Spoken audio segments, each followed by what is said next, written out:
Students, next हमारा lecture है आज कि can matter be changed. Can matter change it's state? क्या मैटर अपने स्टेट को चेंज कर सकता है? इससे प्रीवियस लेक्चर में हमने देखा था लिक्विड, सॉलिड और गैसेस के बारे में, और आज हमने देखना है कि ये जो थ्री स्टेट हमने मैटर के डिस्कस किए थे वो क्या एक दूसरे में चेंज हो सकते हैं। अच्छा जी, क्वेश्चन हमसे किया गया है can matter change it's state, तो इसका जवाब तो है यस कि मैटर अपने स्टेट को चेंज कर सकता है।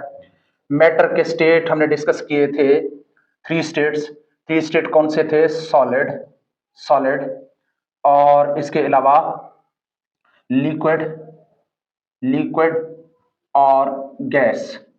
ये थ्री स्टेट थे जिनको बेसिकली हम डिस्कस करेंगे। तो इन थ्री स्टेट के अंदर अगर आप देखें तो सॉलिड जो है वो लिक्विड में चेंज हो सकता है, और लिक्विड भी गैस में चेंज हो सकता है, गैस सॉलिड में चेंज हो सकता है। यानी ये मैटर के जो फिजिकल स्टेट्स हैं ये एक दूसरे के अंदर चेंज हो सकते हैं।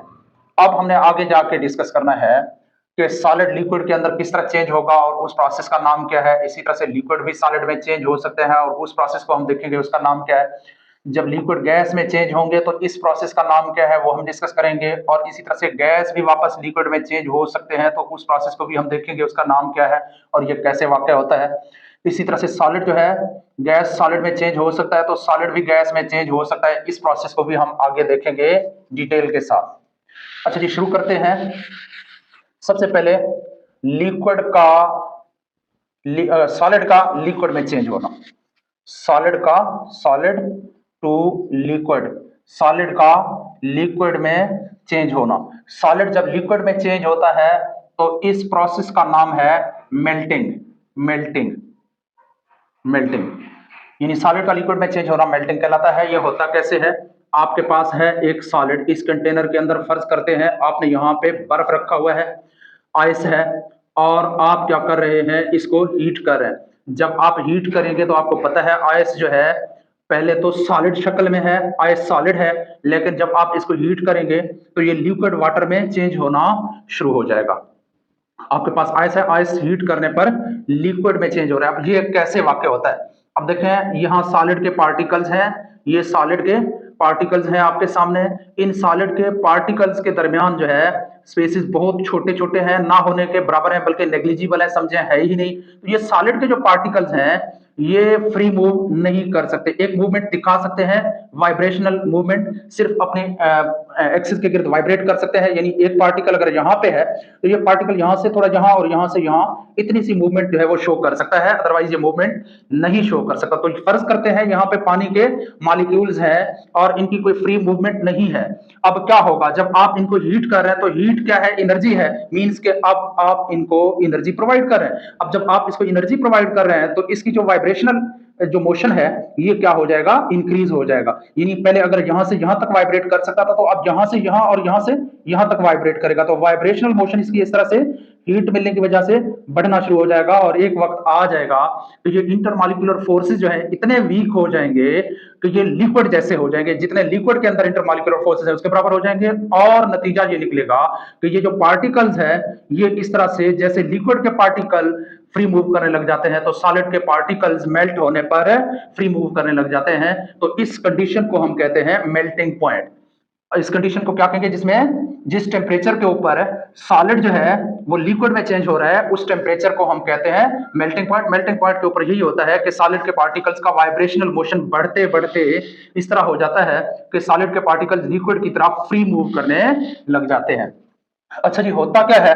आपके पास है एक सॉलिड, सॉलिड को आपने कर लिया हीट। अब हीट करने के बाद इसके जो पार्टिकल्स हैं, इसके पार्टिकल्स की वाइब्रेशनल मोशन इंक्रीज हो जाती है, वाइब्रेशनल मोशन बढ़ जाती है, वाइब्रेशनल मोशन। अब वाइब्रेशनल मोशन के बढ़ने की वजह से एक वक्त आ जाएगा कि ये वाइब्रेशनल मोशन जो है ये फ्री मूवमेंट में चेंज हो जाएगा। जब इसको हम मजीद हीट करते जा रहे हैं तो ये वाइब्रेशनल मोशन जाके फ्री मूवमेंट में तब्दील हो जाएगा।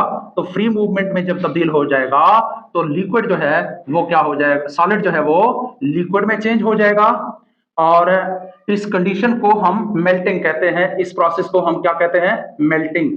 अच्छा जी, अब जिस टेम्परेचर के ऊपर ये सॉलिड जो है मेल्ट होना शुरू हो जाता है, यानी लिक्विड में चेंज होना शुरू हो जाता है, उस टेम्परेचर को हम कहते हैं मेल्टिंग पॉइंट, मेल्टिंग पॉइंट। अब मेल्टिंग पॉइंट क्या हुआ, मेल्टिंग पॉइंट क्या है, द टेम्परेचर एट दैट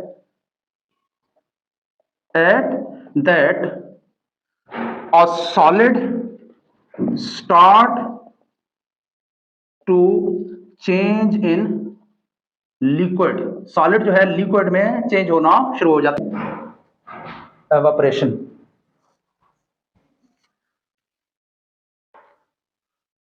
अच्छा जी, मेल्टिंग पॉइंट की एग्जांपल में मैं वाटर को एज अ एग्जांपल ले रहा हूँ। वाटर है मेरे पास, जब मैं वाटर के को क्या करूंगा, मैं इसके टेम्परेचर को डिक्रीज, सॉरी मेरे पास है आइस, मेरे पास है वाटर आइस की शक्ल में है, आइस है।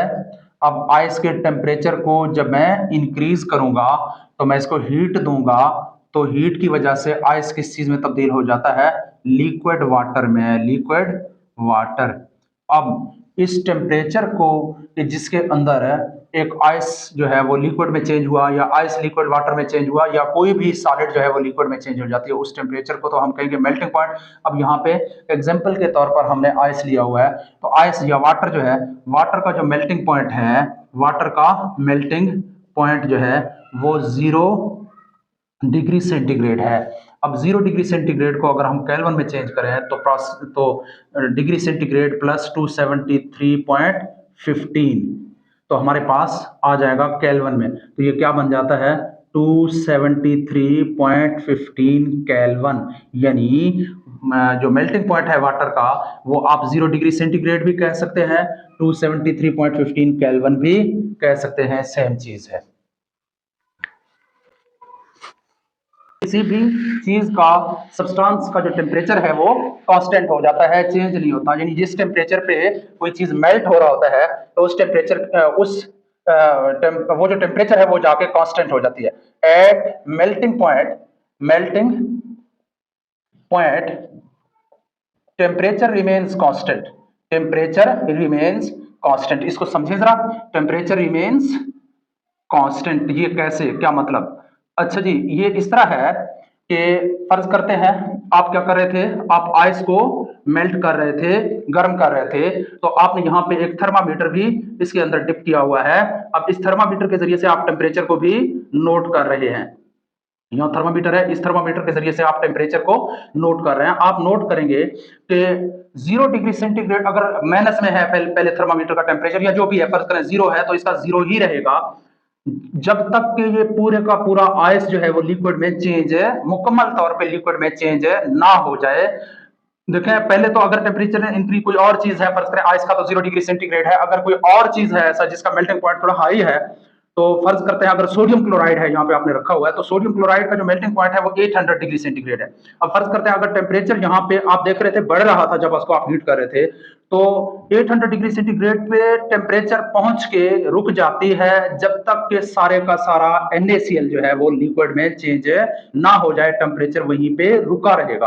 अब ये टेम्परेचर इस वक्त जो है गो के हम इसको हीट कर रहे हैं, हम तो हीट कर रहे हैं, नीचे से हमने इसको गर्म करना शुरू किया हुआ है, गर्म कर रहे हैं, नीचे से हमारा सिपेट लैंप भी ऑन है, या जो भी जिस भी चीज के जरिए से हम हीट कर रहे हैं तो वो ऑन है, वो जल रहा है, लेकिन टेम्परेचर कांस्टेंट है। पहले बढ़ रहा था, अब आके कांस्टेंट हो गई है, मजीद नहीं बढ़ रहा, अब बढ़ेगा भी नहीं क्योंकि मेल्टिंग पॉइंट पहुंच चुका है। मेल्टिंग पॉइंट के बाद जब तक कि यहाँ पे आखिरी पार्टिकल भी, आखिरी जरा भी जो है इसका सॉलिड स्टेट में है, तब तक टेम्परेचर इंक्रीज नहीं होगा।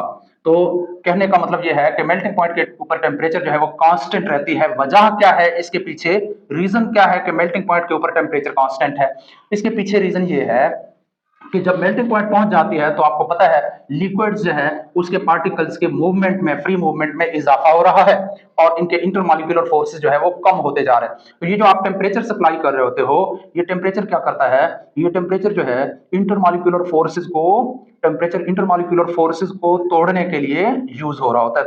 खैर इंटरमॉलिक्यूलर फोर्स कंप्लीट टूट तो नहीं रहे होते क्योंकि ये वेपर्स में तो चेंज नहीं हो रहा होता, लेकिन इंटरमॉलिक्यूलर फोर्सेस को यहाँ पे सॉलिड को लिक्विड में चेंज करने के लिए इस्तेमाल होता है। टेम्परेचर इज यूज्ड, जो आप टेम्परेचर बढ़ा रहे हैं, temperature is used to convert solid into liquid, solid into liquid. Temperature क्या करता है, सॉलिड को लिक्विड में चेंज करने के लिए यूज और होता है इस टेम्परेचर, इसलिए टेम्परेचर जो है वो मजीद इंक्रीज नहीं करता। अब ये टेम्परेचर जो है मख्फी है, छुपा हुआ टेम्परेचर है, हिडन है। इस टेम्परेचर को कहते हैं लेटेंट हीट ऑफ, क्योंकि latent heat of fusion, latent heat of fusion. Latent heat of fusion क्यों कहते हैं, फ्यूजन का मतलब है मेल्टिंग, फ्यूजन और मेल्टिंग सेम चीज है, यानी कि मेल्ट करने के लिए जो हीट यूज हो रहा है उस हीट को क्या कहते हैं, latent heat of fusion. Heat which is use to melt a solid substance is called latent heat of fusion. तो इस तरह से जो है इस टेम्परेचर के ऊपर सॉलिड का जो मेल्टिंग पॉइंट है वो, मेल्टिंग पॉइंट के ऊपर टेम्परेचर जो है वो कांस्टेंट रहता है।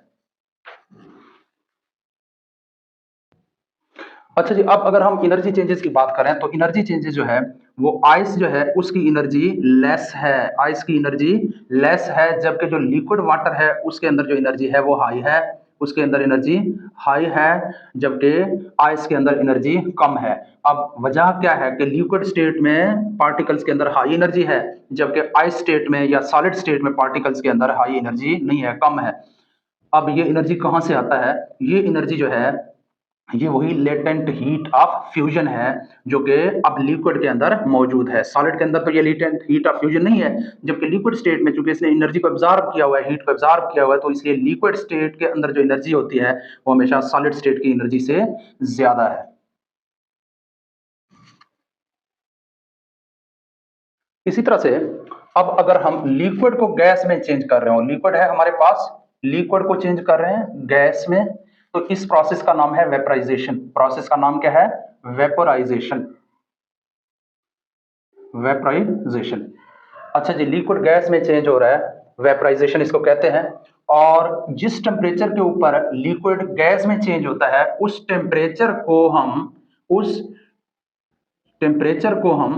मेल्टिंग पॉइंट कहते हैं, melting point, sorry boiling point कहते हैं। उस टेम्परेचर को हम बॉइलिंग पॉइंट कहते हैं। जिस टेम्परेचर के ऊपर लिक्विड जो है वो गैस में या स्टीम में चेंज हो रहा है उस टेम्परेचर को हम बॉइलिंग पॉइंट कहते हैं, टेम्परेचर को बॉइलिंग पॉइंट कहा जाता है। अच्छा जी, अब जैसे फर्ज करते हैं लिक्विड की जगह मैं लिख रहा हूं वाटर है मेरे पास, अब मैं इसको करूंगा हीट, जब मैं इसको हीट करूंगा तो ये स्टीम में चेंज हो जाएगा, स्टीम यानी भाप में चेंज हो जाएगा। अब वाटर के अंदर जो हीट है वो लेस है इसकी एनर्जी, जबकि स्टीम के अंदर जो एनर्जी है वो हाई है। अब ये एनर्जी कहाँ से आती है, जब हमने वाटर को हीट किया है तो इसको हमने एनर्जी दे दिया। अब होता क्या है कि आपके पास है एक लिक्विड एक बीकर के अंदर, अब इस लिक्विड के जो पार्टिकल्स हैं ये आपके सामने हैं, वो के थोड़े से करीब करीब होते हैं।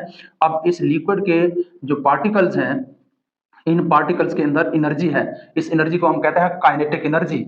इनके अंदर क्या है, काइनेटिक एनर्जी है।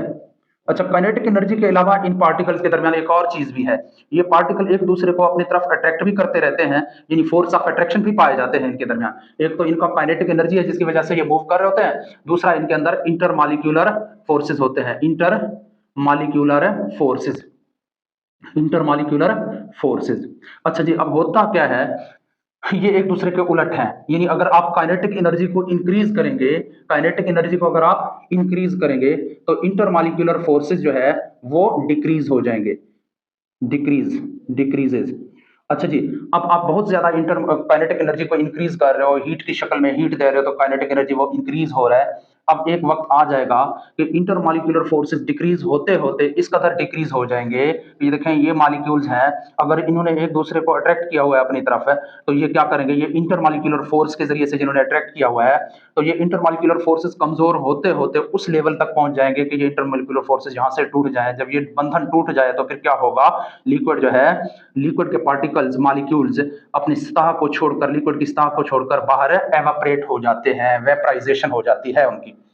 यानी जब हम हीट करेंगे तो काइनेटिक एनर्जी इंक्रीज करेगी, काइनेटिक एनर्जी के इंक्रीज करने पर इंटरमॉलिक्यूलर फोर्सेस डिक्रीज करेंगे, इंटरमॉलिक्यूलर फोर्सेस डिक्रीज करते करते एक स्टेज ऐसा भी आएगा कि ये इंटरमॉलिक्यूलर फोर्सेस जो है ये टूट जाते हैं और लिक्विड के मॉलिक्यूल जो है वो सरफेस से बाहर निकल जाते हैं। और जिस टेम्परेचर के ऊपर ये काम हो रहा होता है इस टेम्परेचर को हम बॉइलिंग पॉइंट कहते हैं।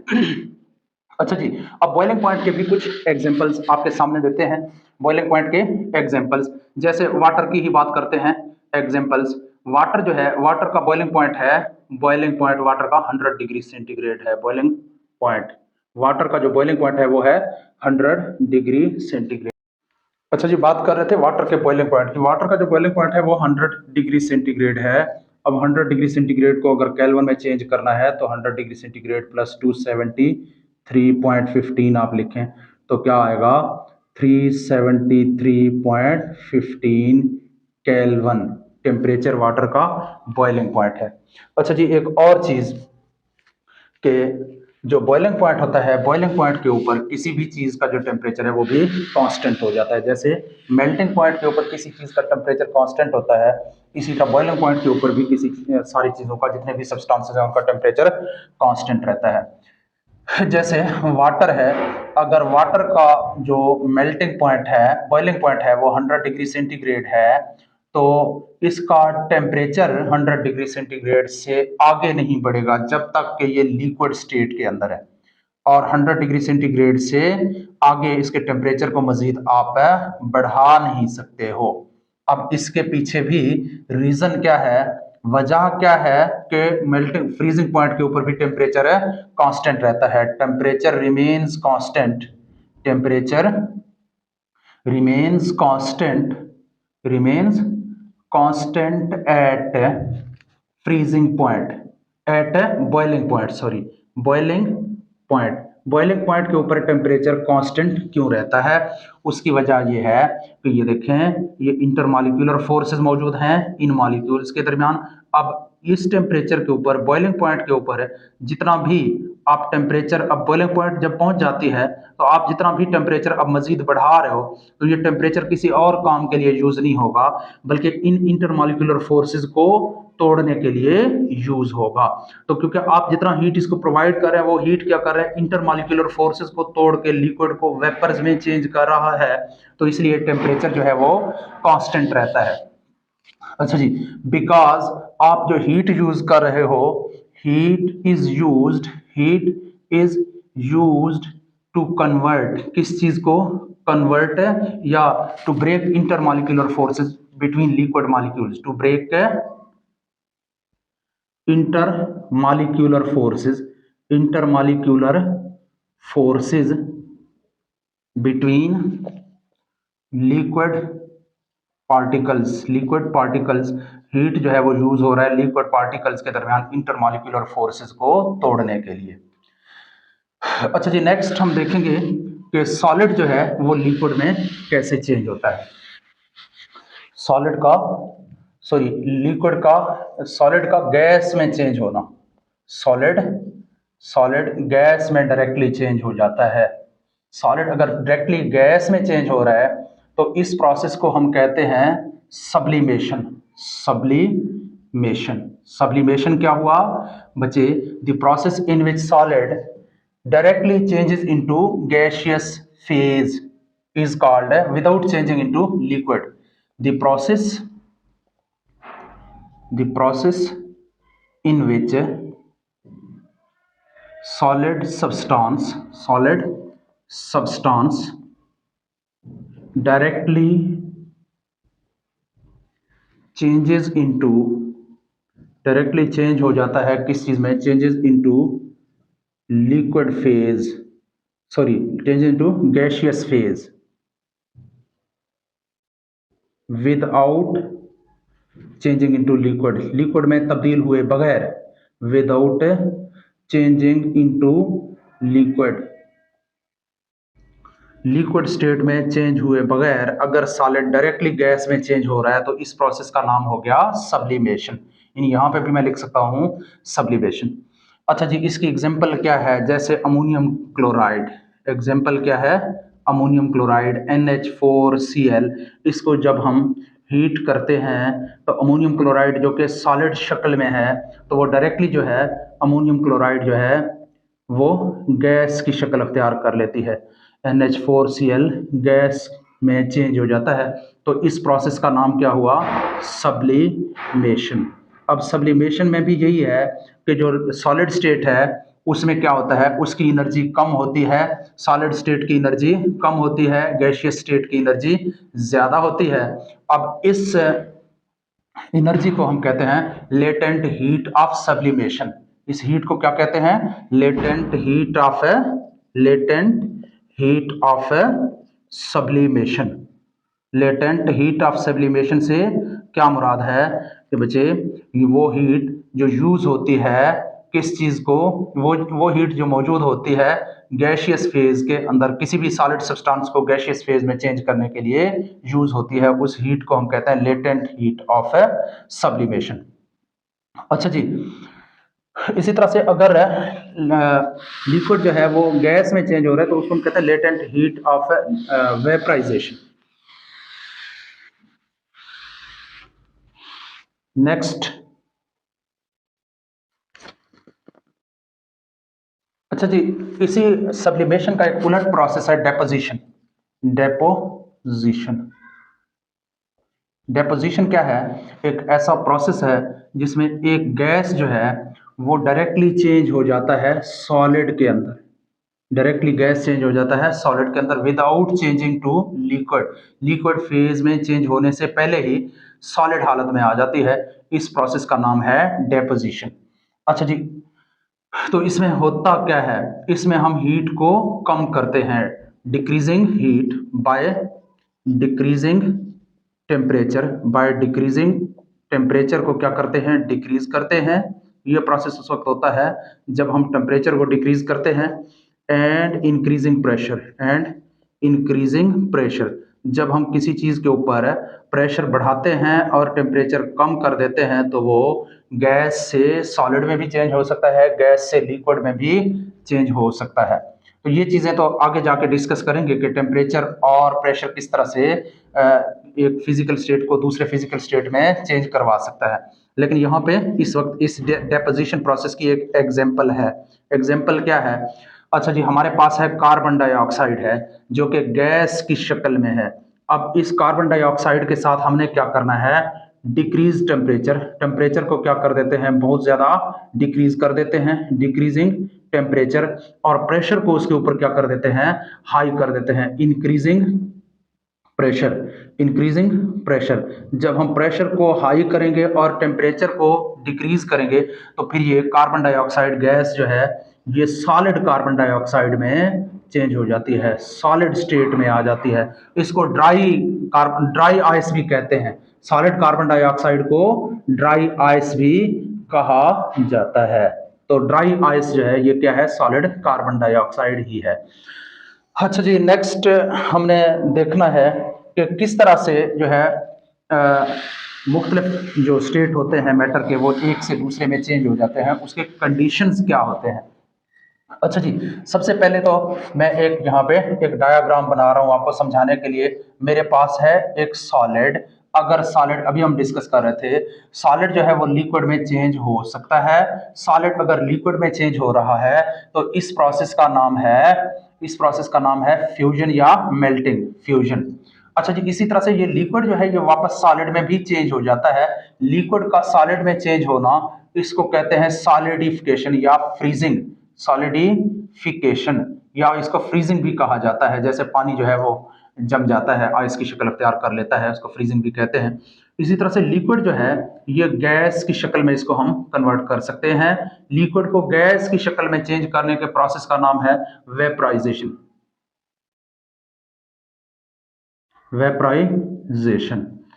अच्छा जी, इसी तरह से गैस को भी हम लिक्विड में चेंज कर सकते हैं। इस प्रोसेस का नाम है कंडेंसेशन। यानी जो कंडेंसेशन है वो रिवर्स प्रोसेस है वेपराइजेशन का। फ्यूजन रिवर्स प्रोसेस है सॉलिडिफिकेशन रिवर्स प्रोसेस है फ्यूजन का। कंडेंसेशन और वेपराइजेशन एक दूसरे के रिवर्स प्रोसेस है। इसी तरह से गैस को हम सॉलिड में चेंज कर सकते हैं। गैस को सॉलिड में चेंज करने का जो प्रोसेस है उसका नाम है डेपोजिशन। और इसी तरह से सॉलिड को भी गैस में चेंज किया जा सकता है। इस प्रोसेस का नाम है सब्लिमेशन।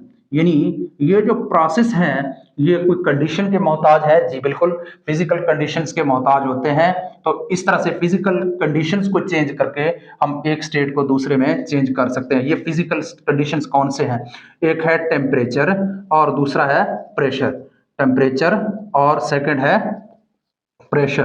टेम्परेचर और प्रेशर। ये दो कंडीशंस हैं जिसके जरिए से हम जो है मैटर के एक स्टेट को दूसरे में चेंज कर सकते हैं। यानी किसी भी गैस के अगर आप टेम्परेचर को इंक्रीज करें, गैस के टेम्परेचर को डिक्रीज करें, टेम्परेचर को डिक्रीज करें और प्रेशर को इंक्रीज करें तो गैस जो है वो लिक्विड में चेंज हो जाती है। प्रेशर को, टेम्परेचर को डिक्रीज और प्रेशर को इंक्रीज करने पर गैस किस चीज में चेंज हो जाता है? लिक्विड में चेंज हो जाता है, लिक्विड में। अच्छा जी, इसी तरह से यानी मैं यहाँ पे लिख दूं लिक्विड स्टेट, लिक्विड में चेंज हो जाता है।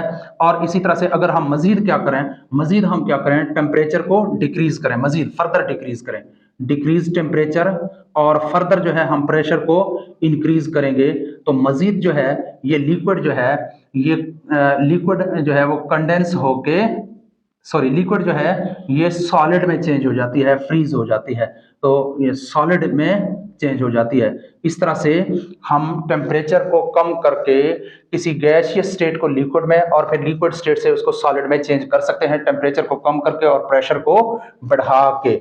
असल में होता क्यों है, क्या है कि देखें, फर्ज करें आपके पास है यहाँ पे लिक्विड के पार्टिकल्स, किसी भी चीज के, फर्ज करें गैस के हैं। अब हम क्या करेंगे, हम अगर इसके ऊपर प्रेशर ऊपर से बढ़ाएंगे तो क्या होगा, लिक्विड के पार्टिकल्स एक दूसरे के करीब करीब आ जाएंगे, गैस के पार्टिकल्स एक दूसरे के करीब करीब आ जाएंगे। जब करीब करीब आ जाएंगे तो इनके दरमियान इंटरमॉलिक्यूलर फोर्सेस मजीद फर्दर इंक्रीज हो जाएंगे।